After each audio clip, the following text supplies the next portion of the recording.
listening to Living with ADHD and CPTSD, available on Apple and wherever you get your podcasts.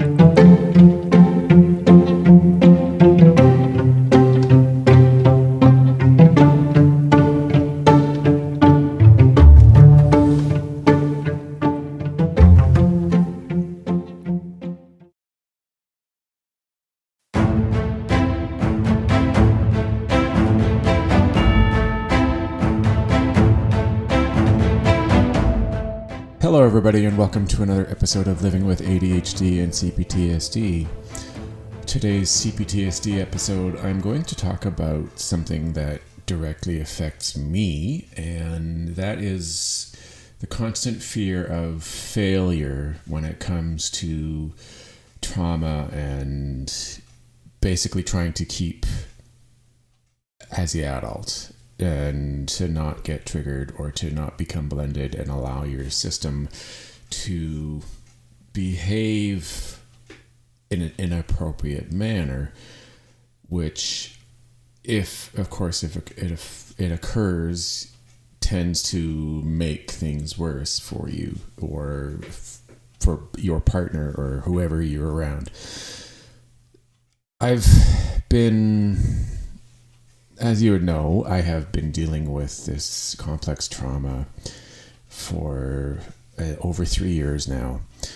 And I've gone through a lot of steps and I've learned so much about it and made a lot of progress. And I've also had a lot of regression where I've thought I was at a certain stage in my healing.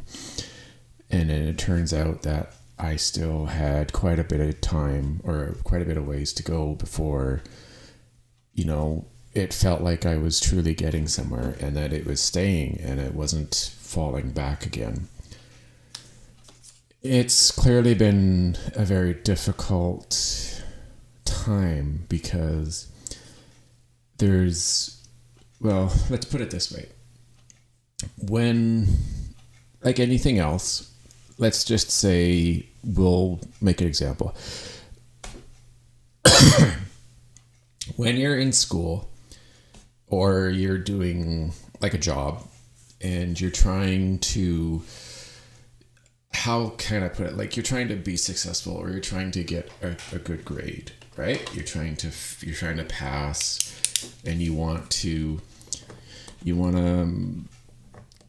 move on towards the next stage in your training or schooling, like your next course, and you do a lot of reading and you do studying and you're obviously trying your best and paying attention in classes day after day, and you believe that you're going to ace this course, or you're going to pass your next exam and you're going to get like an A or for some people a high 90 percentile, and you go into the exam and you write it and you think to yourself that you're doing really well, and so you're not thinking in any means that there's this possibility that you could either fail or you could get a really poor grade.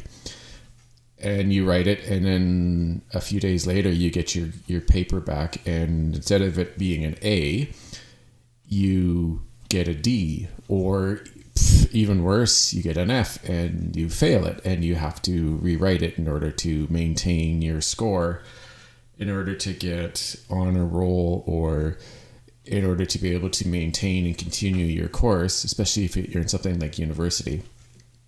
And you end up struggling, and it can frustrate you and it can disappoint you and can make you feel depressed or sad or angry. And it can almost make you feel like you think things are pointless, or you go, I don't know why I'm continuing to do this. This is stupid. You start feeling bad about yourself and getting a pity party going and saying, oh, this is dumb. I don't want to do this anymore. I'm no good. This is all a waste of time, blah, blah, blah. All the common things that someone who's who's frustrated beyond reason with their course because of the fact that they really thought they were doing well, and obviously they weren't. Now, imagine this kind of feeling, and instead of it being a test or a course in school, now it's your attempts to understand and heal and learn about your trauma and your CPTSD, and trying to get to the point where you feel like you've recovered, or you are healing, and you really believe that the next time you get triggered or something traumatic or you have a flashback occurs, that you're going to be okay, and that it's not going to affect you, and that it's not going to make you feel or act out in a way that you have in previous times in the past. And then when it does occur, and it could be at any time, it could be a couple days, a week, but when it actually does happen and you experience a flashback and your parts get triggered and you act out again and you do something that is not right, or you're not in control of your parts and they take over and they do something like act like a child, say something childish, make your partner angry at you, you start to feel really rejected and really like bad and hard on yourself. So you start to, like, for myself, for example, I was starting to feel really stupid and embarrassed, and I was feeling like this is ridiculous because I've done a lot of work and I've tried so very hard to understand and do the right things and tried to really, learn about the parts and why that they're getting triggered and why they're experiencing these flashbacks, and try to work with my system, do my processing, do all the work, do what is necessary in order to progress towards healing from your CPTSD. And it would just, like, again and again, it would feel like all the work that I've been doing was for nothing. Like it was just like it wasn't enough. Like it was slow, or it was too slow, or it was so insignificant that despite all the best efforts, it wasn't enough. Like you were still having these problems, and you were still failing in doing what you were wanting to do, which obviously was to stop yourself from experiencing child parts taking over and causing a scene or causing a problem. And that's what you were trying to do the whole time, and it was failing, and you weren't being successful. You weren't having any ability to do it. And when that happened, and this just recently happened, like I had been doing very well. I'd been making a lot of progress. I felt really good. I had a recent appointment with my therapist, and I had discussed with him for a majority of the one-on-one session about struggling to truly understand this whole, like knowing if I was being the adult or if I was being triggered, and having it being so, like, the difference between myself and being taken over by child parts was so small and so streamlined, or so like, like that it's like walking from one room to the other, or going through like a wall of mist or something, or what. I'm just trying to think of something. Okay, so let's say Star Trek, you go through a force field, and it doesn't feel like it's any different. Like the environment feels the same, everything feels the same, but there is a difference, however small or however minuscule that it appears to be. There is a difference there. And I was explaining to him how I was really having this difficult time understanding and knowing where I was when it was occurring. Like if I was maintaining the adult and I was behaving like an adult, or if a part was actually online and was behaving or misbehaving and doing things that child parts do. And I was having a very difficult time being able to determine that. And it was so difficult to express to him that it felt like, and I could tell by his expression and his responses that I was having a difficult time getting my point across to him, like getting information to him in a manner and in a format that was understandable, that he could relate to, and that he'd be able to process in his mind and then relay it back to me, so that it was like he could tell me that he understood, right? I think it took like 25 minutes at least from the beginning of the session to the point where I finally was able to get my point across. And it felt quite frustrating, because I've been doing this for such a long time, and I've been constantly seeing where I think I'm doing well, and I believe that I'm making a great deal of progress. And then it turns out that the reality is that I wasn't. And it would be extremely frustrating, and I'd get really down on myself, right? Like I'd be sitting there and I would feel like physically you could tell if you were there, you could see that I was just really feeling terrible. I was just like I didn't have anything. I didn't know what to say. I didn't really have any kind of explanation. Like emotionally, I just was drained. I was just not there. And I just was, it was almost to the point where I wanted to just walk away. I wanted to say, I have nothing to add. I'm extremely disappointed in myself. I feel ridiculous. I feel like a complete failure. And the thing is there is a fine line here between understanding and acknowledging that you failed and trying to pick yourself back up and move forward, or maybe step back a few moments and try to start over, or to maybe like revisit, right?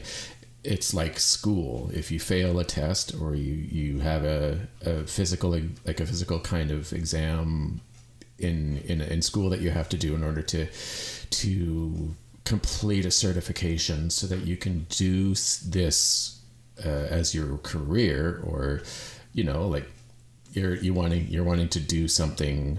Let's say you're wanting to be an emergency responder in an ambulance, and you have to obviously, there are practical exams that you have to perform, and you have to succeed and pass with good, high marks in order to be able to get certified and be able to do that in real time with actual people in real emergency situations.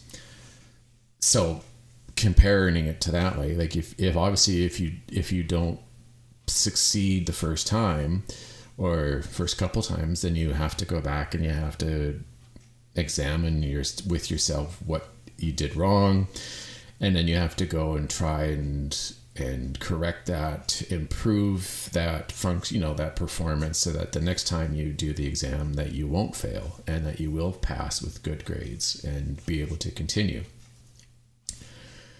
So I often on my own go out. So what I end up doing is I feel the most relaxed and most comfortable and confident in a setting that is outside, in like nature, out on a walk, and I get all set up, and I bring my earphones with me, and I either listen to a podcast or I'll put some motivational music on, and I'll get out there, and it's like the environment or nature is allowing me to think clear. And I'm sure that the moving and the exercise and the increased oxygen into the bloodstream and into my brain is helping me think, because I've seen in the past for myself numerous times there when I'm exercising that I seem to be able to have a better time thinking, and I can get more processed than if I'm just sitting still, or if I'm feeling anxious. Then it's very difficult. And I know that's probably the same for a lot of you out there, is that when you're feeling anxious and you're stressed and you don't feel you're in a safe environment, it's extremely difficult to do any work, or to really think clearly, or to feel better about yourself, or to recover. So I know that you likely have your own ways of relaxing, whether it's maybe drinking something, like maybe getting a coffee or getting a drink or getting a nice tea that is your favorite. Maybe you like to go outside into the yard. Perhaps you put some music on. Maybe you also go for a long walk, or maybe you go for a drive. Maybe there's something that you, somewhere you like to go, or maybe you just like to drive around and have the windows open and have that cool breeze flowing in your face. We all have ways of recovering or trying to calm ourselves down and move past that recent anxiety or that trigger.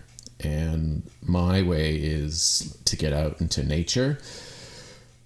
Now, one thing I have done recently this summer, because I am really into gardening. I love to do vegetable gardening. I have since June, the beginning of June, I have been I've planted many different vegetables in our garden, and I've been tending it and maintaining it and watching it grow. And so if I'm feeling stressed or anxious and I need to get away, what I end up doing is putting my headphones in and listen to music, or if there's a good podcast, I'll listen to that, and I'll just do maintenance, or I'll tend the garden, or I'll even talk to the plants if I need to. Like, there are times when you're out there and you're looking, you're investigating and checking them out and seeing if anything you can find that maybe is wrong, or stuff to maintain to improve the plant's growth. I'm out there watching and maintaining, and I get fresh air, and I'm smelling the plants and it's relaxing for me, and it's meditative and therapeutic, I guess you could say. Yeah, it is actually therapeutic. So it's my way of allowing myself to calm down. It's a safe space that I have. And the interesting things that I have noticed recently as well is that the headphones that, like, I have wireless or Bluetooth earphones that go into the ear. So earpods. They're like AirPods for Apple, but they're their own brand. And when I turn on the music or the podcast, it basically blocks everything else out. I don't hear anything. Unless it's super loud or very obvious in front of me. But otherwise, it helps maintain that aspect of safety and closeness. It improves the safe spot, because I don't think about other things going on. I can visually see stuff, so if I need to, I can be aware of something if there's an emergency or something going on. But that's not the intent. It's to just kind of block out and help eliminate outside sources of thought and sounds that could interfere with my work that I'm doing. So I do that either in the garden or, like I said, I go out and do the walking, because with the walking I am free. I experience the environment. I experience the smells and the feelings and the warmth.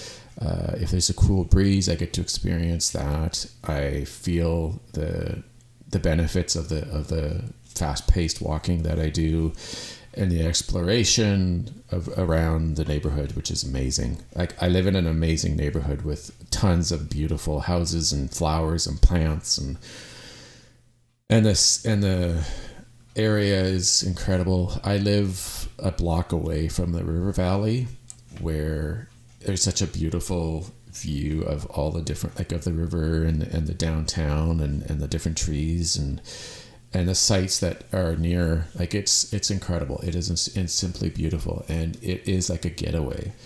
It's because obviously, you either have to, if you want to go somewhere that's different, that you're not used to, or that is new for you, then you have to get in your vehicle and drive, and that obviously takes time, and you're wasting valuable time doing that. Whereas for me, it's just a quick 10-minute walk, if that, to the river valley, and then I get to explore and experience all the amazing stuff and things that's around.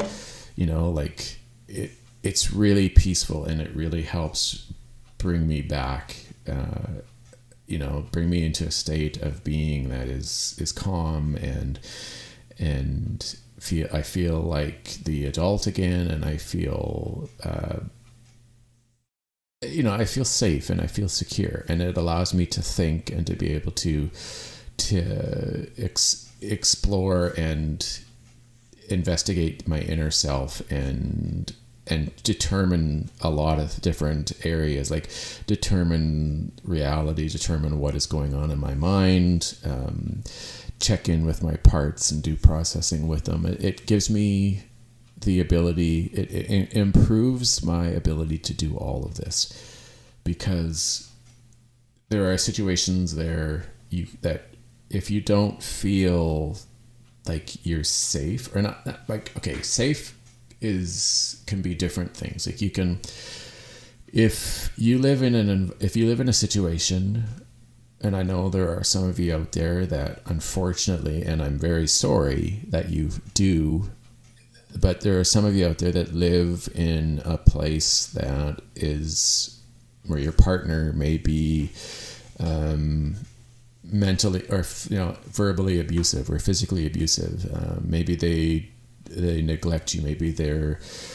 Maybe you don't feel safe talking out loud, or maybe you don't feel that you can think around them.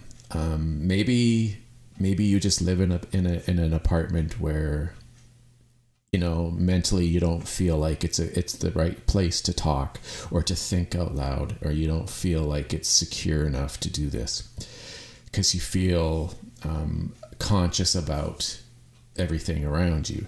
So if that's the case, then getting out and going to a safe spot like a park, like, if I'm sure a lot of you live in cities that you have amazing, beautiful parks that go for like miles, and there's tons of flowers and trees and amazing benches, and there's statues and artifacts and stuff that just it blows your mind, right?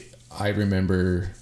Now I'm going to go quickly off topic here for just a brief moment, but I was in New York City for just over a week in 2015, and I remember one of the more impressive places that I went to that was amazing and incredible was Central Park.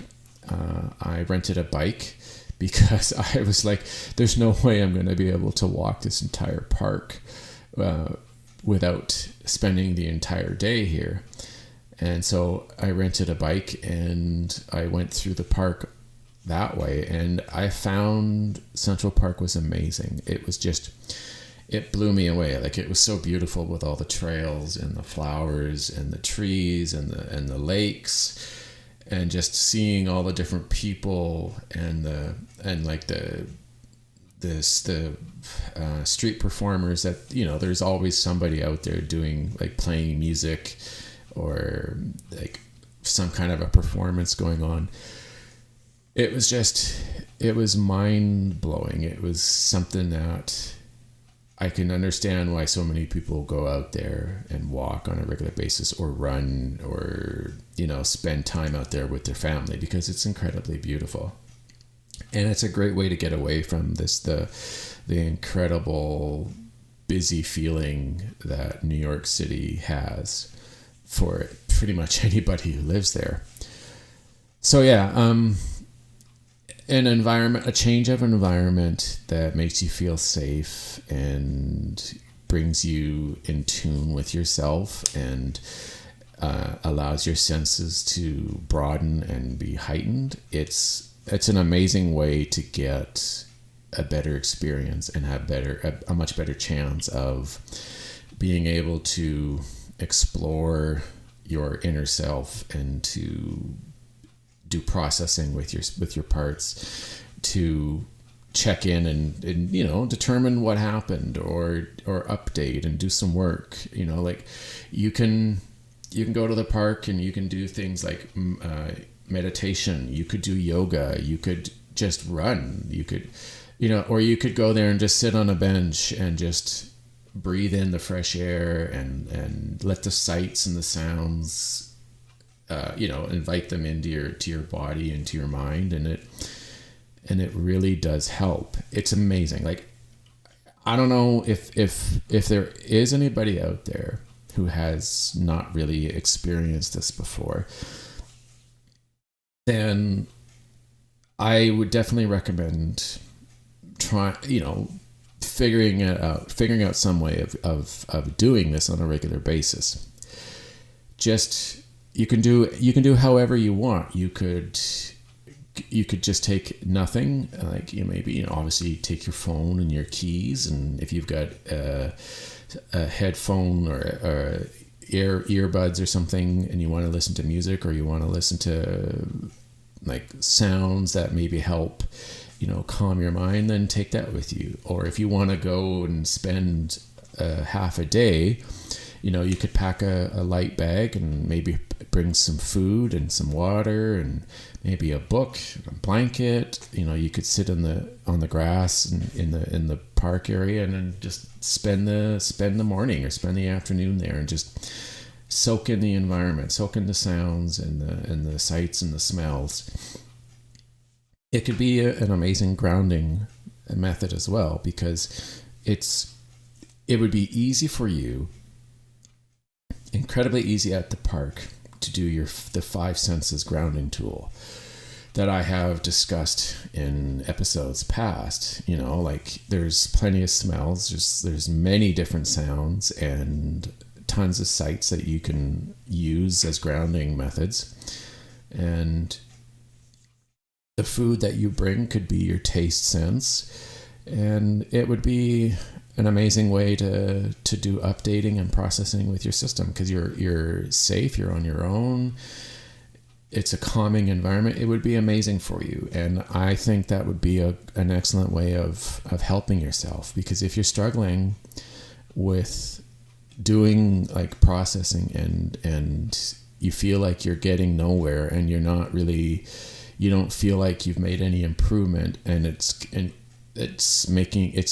bringing you down emotionally, it's making you feel bad, or you're feeling depressed or sad or extremely frustrated with yourself, or maybe with your partner, or maybe you think your therapist is maybe not the right therapist for you. Like, there's different examples that could be making you feel this way. There's always something you could try. And unless you are that kind of person who has like extreme allergy issues with going to a park, and it flares you up, and you can't do that. If that's a problem, then unfortunately that's not going to work too well. But for those who don't have to deal with allergic issues or allergy issues with the nature and flowers and pollen and stuff like that occurs in a park, then that could very well turn into your getaway, your place of calmness. Like it a lot of people love nature because of its properties that it has. Like there's so many different things that you can see and look at and touch, and there's so many things that you can smell, and there's amazing unexpected things that you can notice. Like you might see an amazing bird that you haven't seen before, or maybe you come across a squirrel, or maybe you be extremely lucky enough that you see a deer or two, or maybe you might see like a cute little snake or something that you wouldn't never see in at home, right? Because home is all structured and it's away from nature. So unless, very often things, you don't really see much at home. Like you could, there are things that are different, like a park, nature, a lake, going to the river valley, taking an amazing walk through the paths and hearing all the noises, the different birds and the animals and the wind going through the leaves and the trees. It is definitely soothing and calming and can relax you, and it gives you a sense of safety. And you find a large patch of grass or a little park within that walkway. Like I said, you could meditate there, and it's quiet and it's calm, and you allow yourself to focus on the noises and the sounds that they are coming from where you are. It's extremely grounding and it's mentally relaxing. And if you do this on a daily basis, it can help you feel better, both mentally and physically, because we all need a vacation in some manner. Some of us get away and go somewhere completely different. Some of us, don't have that ability to just take off somewhere at a moment's notice and have to find other means of doing so. So I like to get out there, as I've said. I like to go into nature. I like to take the walks. I like to go to the parks. I like to explore, and I have a very curious mind. I'm not someone who just focuses in on where I'm going. I like to look around. I like to stop. I like to check things out. If I see an animal, or I see a very unusual flower or something that I haven't seen before, or there's a neat little pathway, I'll go and explore it. Right?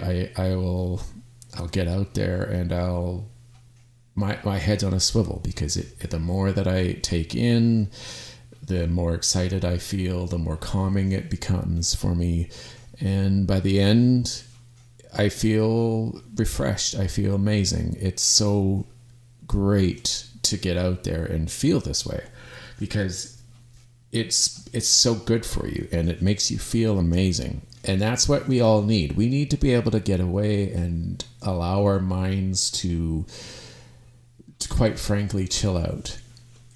We need to find ways to allow ourselves to forget about our worries, and it gives us the ability to regroup and to hit the reset button. And often it allows me to be able to think and to be able to look at things from an objective point of view, or maybe from a different point of view. Maybe it often allows me to examine stuff that I couldn't earlier because I was too stressed out, or I was just feeling way too anxious.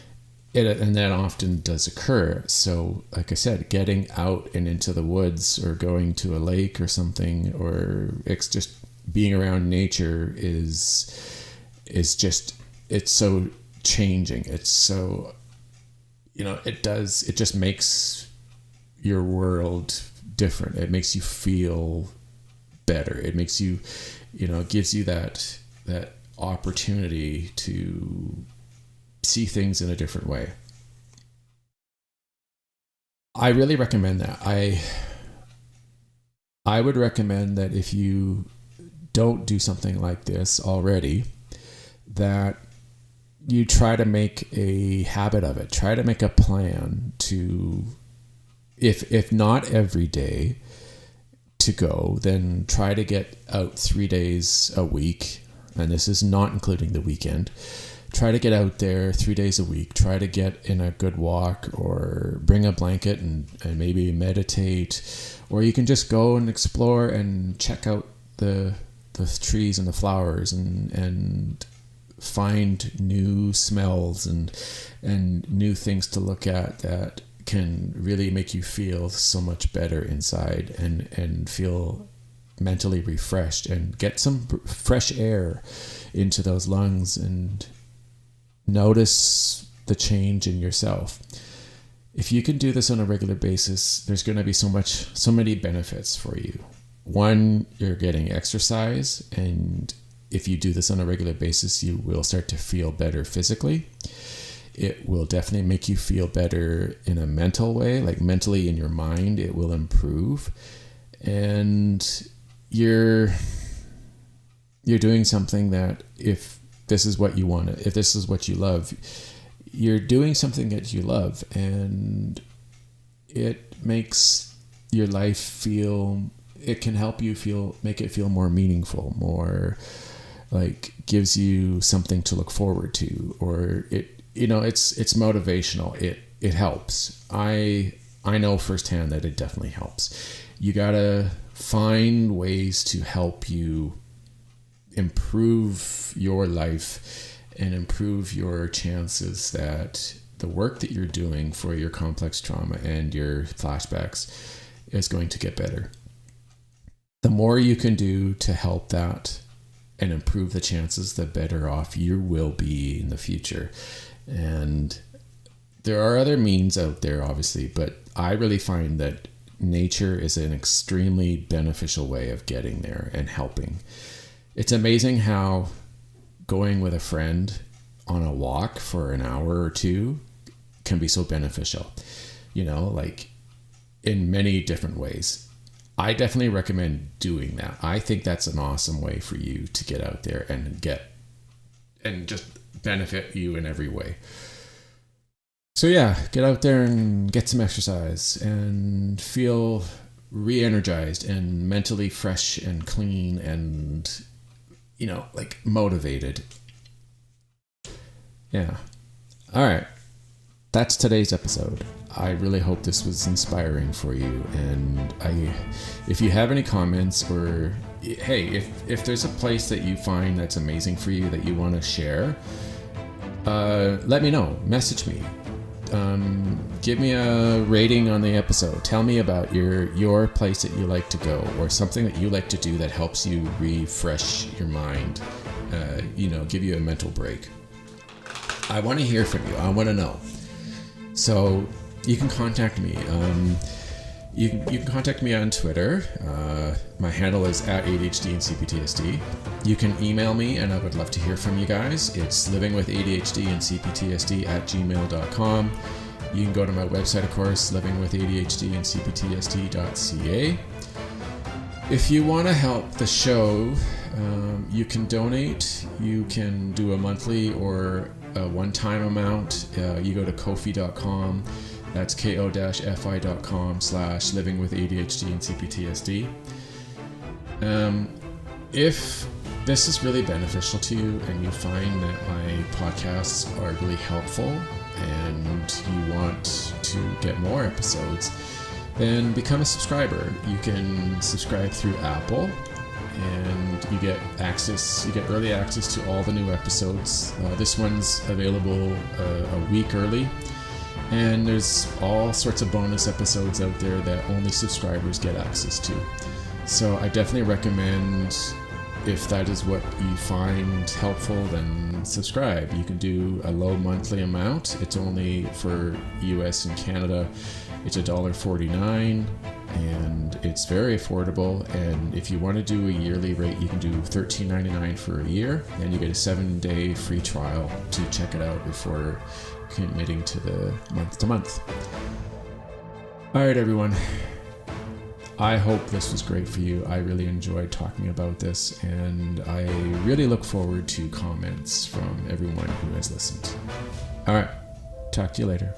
Bye, everyone.